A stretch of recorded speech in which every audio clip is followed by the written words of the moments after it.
तुलुए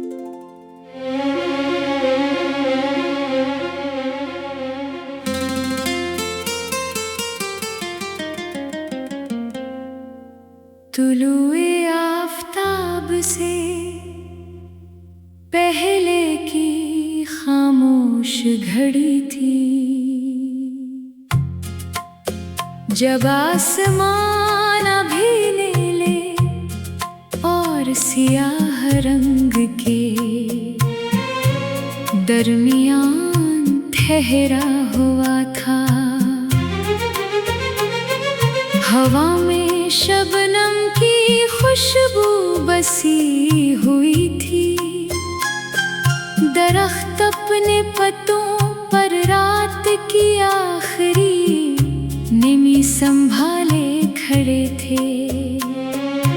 परिंदे अभी ख्वाबों की वादी में थे और दुनिया चंद लम्हों के लिए हर शोर से आजाद महसूस होती थी। असी खामोश लम्हे में एक नौजवान ने अपने घर का दरवाजा खोला। इसके हाथ में ना कोई नक्शा था, ना कोई खजाना, सिर्फ एक छोटी सी डायरी थी जिसके पहले सफ़े पर एक जुमला लिखा था। जिंदगी का सबसे बड़ा सवाल ये नहीं कि तुम कहाँ पहुँचे, बल्कि ये है कि तुम सफर करते हुए कैसे इंसान बने। वो आहिस्ता आहिस्ता गाँव की पगडंडी पर चलने लगा। हर कदम के साथ मिट्टी की नरम खुशबू उठती। दूर पहाड़ सूरज के इंतजार में खामोश खड़े थे। एक छोटा सा दरिया पत्थरों के दरमियान से गुजरता हुआ ऐसी धुन पैदा कर रहा था जैसे कुदरत खुद कोई पुरानी नज़म पढ़ रही हो। रास्ते में उसे एक बूढ़ा घड़ी साज मिला। इसकी दुकान बहुत छोटी थी, मगर दीवारों पर मुख्तलिफ घड़ियां लटकी हुई थी। हर घड़ी अलग वक्त बता रही थी। नौजवान ने हैरान होकर पूछा, क्या ये सब खराब है? बूढ़े ने मुस्कुरा कर कहा, नहीं, ये सब मुख्तलिफ शहरों का वक्त बताती है। लेकिन एक घड़ी ऐसी भी है जो किसी शहर का वक्त नहीं बताती। नौजवान ने पूछा, फिर वो किस चीज का वक्त बताती है? बूढ़े ने एक पुरानी घड़ी की तरफ इशारा किया और बोला, ये इंसान के ज़मीर का वक्त बताती है। जब ज़मीर सो जाए तो दुनिया की तमाम घड़ियां भी इंसान को वक्त पर नहीं जगा सकते। ये बात नौजवान के दिल में उतर गई। वो दुकान से निकला तो सूरज पूरी शान से निकल आया था। रोशनी पहाड़ों से फिसलती हुई वादी में फैल रही थी। चलते चलते वो एक खुले मैदान में पहुंचा, जहाँ दर्जनों बच्चे पतंग उड़ा रहे थे। हर पतंग अलग रंग की थी, कोई बहुत ऊंची जा चुकी थी, कोई अभी जमीन के करीब थी। एक छोटे बच्चे की पतंग बार बार कर रही थी, मगर वो हर बार उसे दोबारा उड़ा देता। नौजवान ने पूछा, तुम थकते नहीं? बच्चे हंसकर बोला, अगर मैं एक बार गिरने से गिर जाऊं तो मेरी पतंग कभी आसमान नहीं देखेगी। नौजवान ने आसमान की तरफ देखा। वाकई हर ऊंची उड़ान से पहले कई बार गिरना जरूरी होता है। दोपहर के वक्त वो एक पुराने कने के पास रखा। वहाँ एक औरत पानी भर रही थी। इसने अपनी बाल्टी पहले दूसरों की बाल्टियों से भरी, फिर आखिर में अपनी। नौजवान ने हैरत से पूछा, आपने पहले अपना पानी क्यों नहीं भरा? औरत ने मुस्कुरा कर कहा, जो हाथ दूसरों की प्यास बुझाना जानते हैं, इन्हीं अपनी प्यास का डर कम रहता है। ये जुमला भी उसकी डायरी में शामिल हो गया। आगे बढ़ते हुए इसे एक सुनसान रास्ता मिला, जहाँ कोई इंसान नजर नहीं आता था। सिर्फ हवा थी, दरख्त थे और दूर कहीं एक उकाब आसमान में चक्कर लगा रहा था। वो देर तक किताब को देखता रहा। अचानक तेज आंधी चलने लगी। छोटे परिंदे दरख्तों में छुप गए, मगर एक आंधी से ऊपर उठ गया। तब नौजवान ने पहली बार समझा, कुछ परिंदे आंधी से बचते हैं और कुछ आंधी को अपनी बुलंदी का जरिया बना लेते हैं। जिंदगी भी शायद ऐसी ही है, मुश्किलें सबके पास आती है। फर्क सिर्फ ये होता है कि कौन इनसे छिपता है और कौन इनसे ऊपर उठ जाता है। शाम के करीब वो एक खामोश खानका पहुंचा।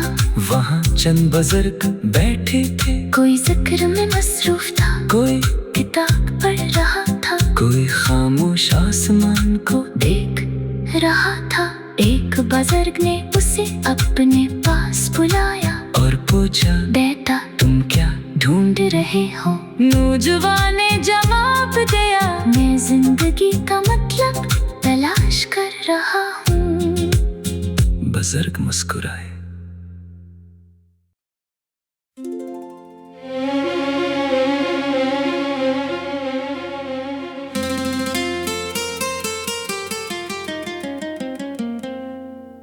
तुलुए आफताब से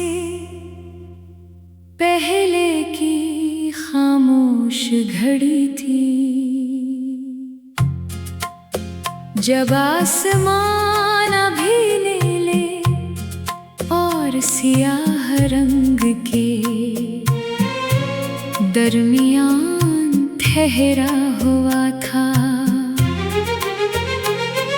हवा में शबनम की खुशबू बसी हुई थी। दरख्त अपने पत्तों पर रात की आखिरी निमी संभाले खड़े थे।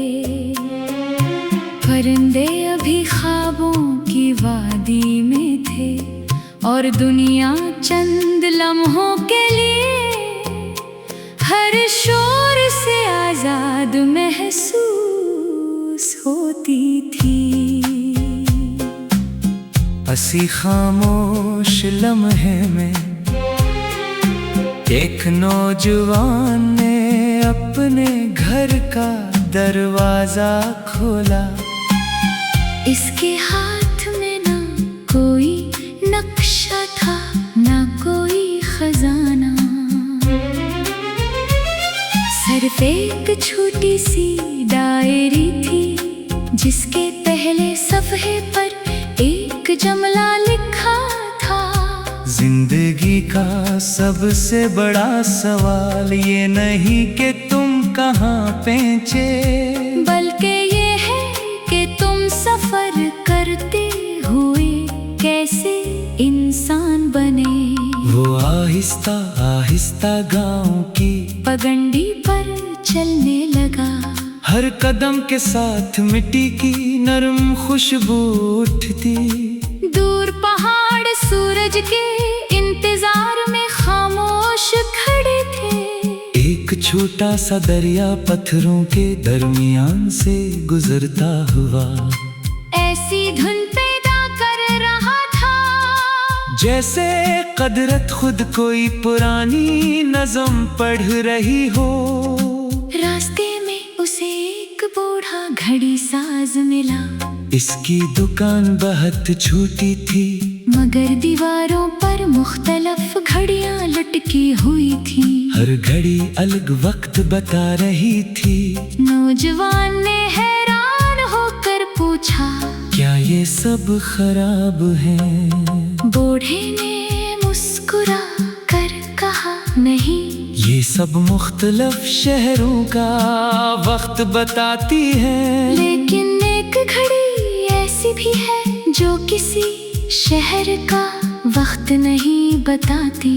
नौजवान ने पूछा, फिर वो किस चीज का वक्त बताती है? बूढ़े ने एक पुरानी घड़ी की तरफ इशारा किया और बोला, ये इंसान के ज़मीर का वक्त बताती है। जब ज़मीर सो जाए तो दुनिया की तमाम घड़ियां भी इंसान को वक्त पर नहीं जगा सकते। ये बात नौजवान के दिल में उतर गई। वो दुकान से निकला तो सूरज पूरी शान से निकल आया था। रोशनी पहाड़ों से फिसलती हुई वादी में फैल रही थी। चलते चलते वो एक खुले मैदान में पहुंचा, जहाँ दर्जनों बच्चे पतंग उड़ा रहे थे। हर पतंग अलग रंग की थी, कोई बहुत ऊंची जा चुकी थी, कोई अभी जमीन के करीब थी। एक छोटे बच्चे की पतंग बार बार कर रही थी, मगर वो हर बार उसे दोबारा उड़ा देता। नौजवान ने पूछा, तुम थकते नहीं? बच्चे हंसकर बोला, अगर मैं एक बार गिरने से डर जाऊं तो मेरी पतंग कभी आसमान नहीं देखेगी। नौजवान ने आसमान की तरफ देखा। वाकई हर ऊंची उड़ान से पहले कई बार गिरना जरूरी होता है। दोपहर के वक्त वो एक पुराने कने के पास रखा। वहाँ एक औरत पानी भर रही थी। इसने अपनी बाल्टी पहले दूसरों की बाल्टियों से भरी, फिर आखिर में अपनी। नौजवान ने हैरत से पूछा, आपने पहले अपना पानी क्यों नहीं भरा? औरत ने मुस्कुरा कर कहा, जो हाथ दूसरों की प्यास बुझाना जानते हैं, इन्हीं अपनी प्यास का डर कम रहता है। ये जुमला भी उसकी डायरी में शामिल हो गया। आगे बढ़ते हुए इसे एक सुनसान रास्ता मिला, जहाँ कोई इंसान नजर नहीं आता था। सिर्फ हवा थी, दरख्त थे और दूर कहीं एक उकाब आसमान में चक्कर लगा रहा था। वो देर तक किताब को देखता रहा। अचानक तेज आंधी चलने लगी, छोटे परिंदे दरख्तों में छुप गए, मगर एक आंधी से ऊपर उठ गया। तब नौजवान ने पहली बार समझा, कुछ परिंदे आंधी से बचते हैं और कुछ आंधी को अपनी बुलंदी का जरिया बना लेते हैं। जिंदगी भी शायद ऐसी ही है, मुश्किलें सबके पास आती है। फर्क सिर्फ ये होता है कि कौन इनसे छुपता है और कौन इनसे ऊपर उठ जाता है। शाम के करीब वो एक खामोश खानका पहुंचा। वहाँ चंद बुजुर्ग बैठे थे। कोई जिक्र में मसरूफ था, कोई किताब पढ़ रहा था, कोई खामोश आसमान को देख रहा था। एक बुजुर्ग ने उसे अपने पास बुलाया और पूछा, बेटा तुम क्या ढूंढ रहे हो? नौजवान ने जवाब दिया, मैं जिंदगी का मतलब तलाश कर रहा हूँ। बुजुर्ग मुस्कुराए।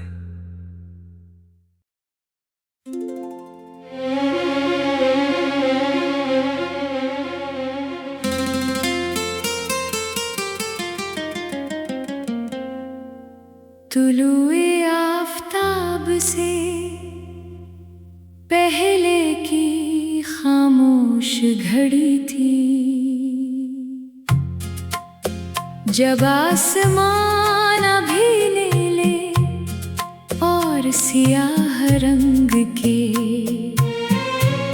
दरमियान ठहरा हुआ था, हवा में शबनम की खुशबू बसी हुई थी। दरख्त अपने पत्तों पर रात की आखिरी निमी संभाले खड़े थे। परिंदे अभी ख्वाबों की वादी में थे और दुनिया चंद लम्हों के लिए हर शोर से आजाद महसूस होती थी। हंसी खामोश लम्हे में एक नौजवान ने अपने घर का दरवाजा खोला। इसके हाथ में ना कोई नक्शा था, ना कोई खजाना, सिर्फ एक छोटी सी डायरी थी जिसके पहले सफ़े पर एक जुमला लिखा था। जिंदगी का सबसे बड़ा सवाल ये नहीं कि तुम कहाँ पहुँचे, बल्कि ये है कि तुम सफर करते हुए कैसे इंसान बने। वो आहिस्ता आहिस्ता गाँव की पगडंडी पर चलने लगा। हर कदम के साथ मिट्टी की नरम खुशबू उठती। दूर पहाड़ सूरज के इंतजार में खामोश खड़े थे। एक छोटा सा दरिया पत्थरों के दरमियान से गुजरता हुआ ऐसी धुन पैदा कर रहा था जैसे कुदरत खुद कोई पुरानी नज़म पढ़ रही हो। रास्ते में उसे एक बूढ़ा घड़ी साज मिला। इसकी दुकान बहुत छोटी थी मगर दीवारों पर मुख्तलिफ घड़ियां लटकी हुई थी। हर घड़ी अलग वक्त बता रही थी। नौजवान ने हैरान होकर पूछा, क्या ये सब खराब है? बूढ़े ने मुस्कुरा कर कहा, नहीं, ये सब मुख्तलिफ शहरों का वक्त बताती है। लेकिन एक घड़ी ऐसी भी है जो किसी शहर का वक्त नहीं बताती। नौजवान ने पूछा, फिर वो किस चीज का वक्त बताती है? बूढ़े ने एक पुरानी घड़ी की तरफ इशारा किया और बोला, ये इंसान के ज़मीर का वक्त बताती है। जब ज़मीर सो जाए तो दुनिया की तमाम घड़ियां भी इंसान को वक्त पर नहीं जगा सकते। ये बात नौजवान के दिल में उतर गई। वो दुकान से निकला तो सूरज पूरी शान से निकल आया था। रोशनी पहाड़ों से फिसलती हुई वादी में फैल रही थी। चलते चलते वो एक खुले मैदान में पहुंचा जहाँ दर्जनों बच्चे पतंग उड़ा रहे थे। हर पतंग अलग रंग की थी, कोई बहुत ऊंची जा चुकी थी, कोई अभी जमीन के करीब थी। एक छोटे बच्चे की पतंग बार बार गिर रही थी, मगर वो हर बार उसे दोबारा उड़ा देता। नौजवान ने पूछा, तुम थकते नहीं? बच्चे हंसकर बोला, अगर मैं एक बार गिरने से गिर जाऊं तो मेरी पतंग कभी आसमान नहीं देखेगी। नौजवान ने आसमान की तरफ देखा। वाकई हर ऊंची उड़ान से पहले कई बार गिरना जरूरी होता है। दोपहर के वक्त वो एक पुराने कने के पास रखा। वहाँ एक औरत पानी भर रही थी। इसने अपनी बाल्टी पहले दूसरों की बाल्टियों से भरी। फिर आखिर में अपनी नौजवान ने हैरत से पूछा, आपने पहले अपना पानी क्यों नहीं भरा? औरत ने मुस्कुरा कर कहा, जो हाथ दूसरों की प्यास बुझाना जानते हैं, इन्हीं अपनी प्यास का डर कम रहता है। ये जुमला भी उसकी डायरी में शामिल हो गया।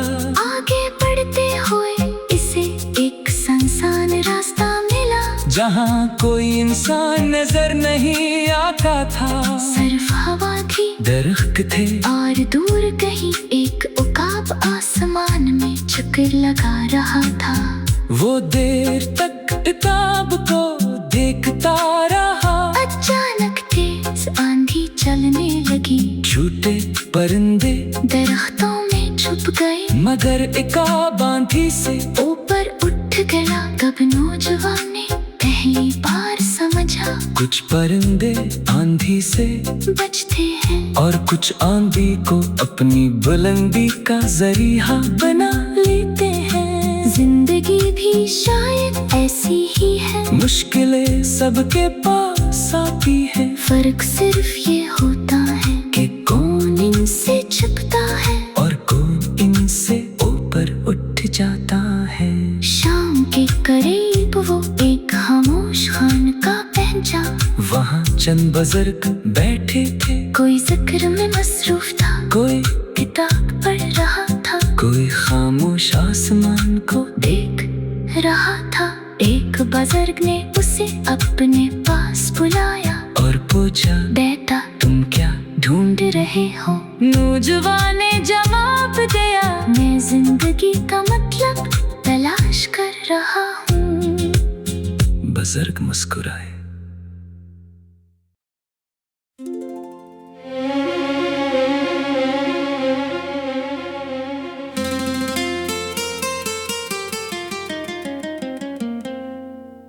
तुलुए आफताब से पहले की खामोश घड़ी थी, जब आसमान अभी नीले और सियाह रंग के दरमियान ठहरा हुआ था। हवा में शबनम की खुशबू बसी हुई थी। दरख्त अपने पत्तों पर रात की आखिरी निमी संभाले खड़े थे। परिंदे अभी ख्वाबों की वादी में थे और दुनिया चंद लम्हों के लिए हर शोर से आजाद महसूस होती थी। हंसी खामोश लम्हे में एक नौजवान ने अपने घर का दरवाजा खोला। इसके हाथ में ना कोई नक्शा था, ना कोई खजाना, सिर्फ एक छोटी सी डायरी थी, जिसके पहले सफ़े पर एक जुमला लिखा था।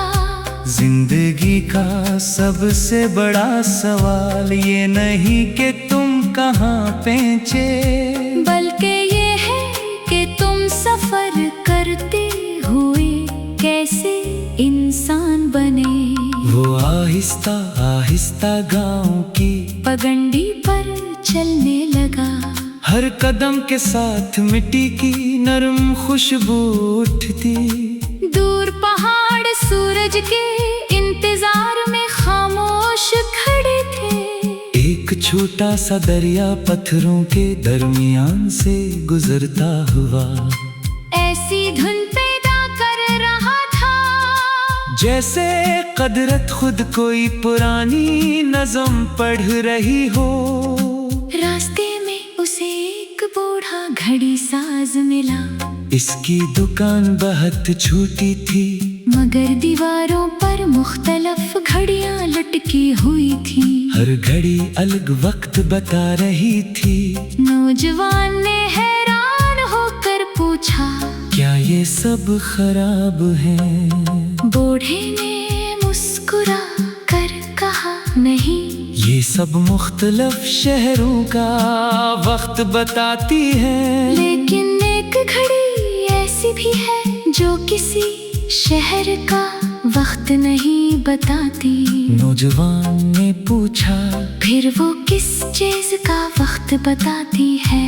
बूढ़े ने एक पुरानी घड़ी की तरफ इशारा किया और बोला, ये इंसान के ज़मीर का वक्त बताती है। जब ज़मीर सो जाए तो दुनिया की तमाम घड़ियां भी इंसान को वक्त पर नहीं जगा सकते। ये बात नौजवान के दिल में उतर गई। वो दुकान से निकला तो सूरज पूरी शान से निकल आया था। रोशनी पहाड़ों से फिसलती हुई वादी में फैल रही थी। चलते चलते वो एक खुले मैदान में पहुंचा, जहाँ दर्जनों बच्चे पतंग उड़ा रहे थे। हर पतंग अलग रंग की थी, कोई बहुत ऊंची जा चुकी थी, कोई अभी जमीन के करीब थी। एक छोटे बच्चे की पतंग बार बार गिर रही थी, मगर वो हर बार उसे दोबारा उड़ा देता। नौजवान ने पूछा, तुम थकते नहीं? बच्चे हंसकर बोला, अगर मैं एक बार गिरने से डर जाऊं तो मेरी पतंग कभी आसमान नहीं देखेगी। नौजवान ने आसमान की तरफ देखा। वाकई हर ऊंची उड़ान से पहले कई बार गिरना जरूरी होता है। दोपहर के वक्त वो एक पुराने कने के पास रखा। वहाँ एक औरत पानी भर रही थी, इसने अपनी बाल्टी पहले दूसरों की बाल्टियों से भरी, फिर आखिर में अपनी। नौजवान ने हैरत से पूछा, आपने पहले अपना पानी क्यों नहीं भरा? औरत ने मुस्कुरा कर कहा, जो हाथ दूसरों की प्यास बुझाना जानते हैं, इन्हीं अपनी प्यास का डर कम रहता है। ये जुमला भी उसकी डायरी में शामिल हो गया। आगे बढ़ते हुए इसे एक सुनसान रास्ता मिला, जहाँ कोई इंसान नजर नहीं आता था। सिर्फ हवा थी, दरख्त थे और दूर कहीं एक उकाब आसमान में चक्कर लगा रहा था। वो देर तक किताब को देखता रहा। अचानक तेज आंधी चलने लगी, छोटे परिंदे दरख्तों में छुप गए, मगर इकाब आंधी से ऊपर उठ गया। तब नौजवान ने पहली बार समझा, कुछ परिंदे आंधी से बचते हैं और कुछ आंधी को अपनी बुलंदी का जरिया बना लेते हैं। जिंदगी भी शायद ऐसी ही है, मुश्किलें सबके पास आती है। फर्क सिर्फ ये होता है कि कौन इनसे छिपता है और कौन इनसे ऊपर उठ जाता है। शाम के करीब वो एक खामोश खानका पहुंचा। वहाँ चंद बुजुर्ग बैठे थे, कोई जिक्र में मसरूफ था, कोई किताब पढ़ रहा था, कोई खामोश आसमान को देख रहा था। एक बुजुर्ग ने उसे अपने पास बुलाया और पूछा, बेटा तुम क्या ढूंढ रहे हो? नौजवान ने जवाब दिया, मैं जिंदगी का मतलब तलाश कर रहा हूँ। बुजुर्ग मुस्कुराए।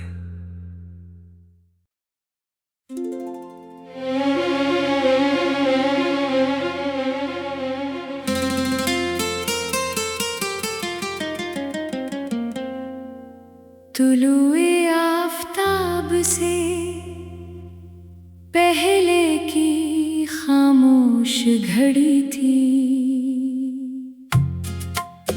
जब आसमान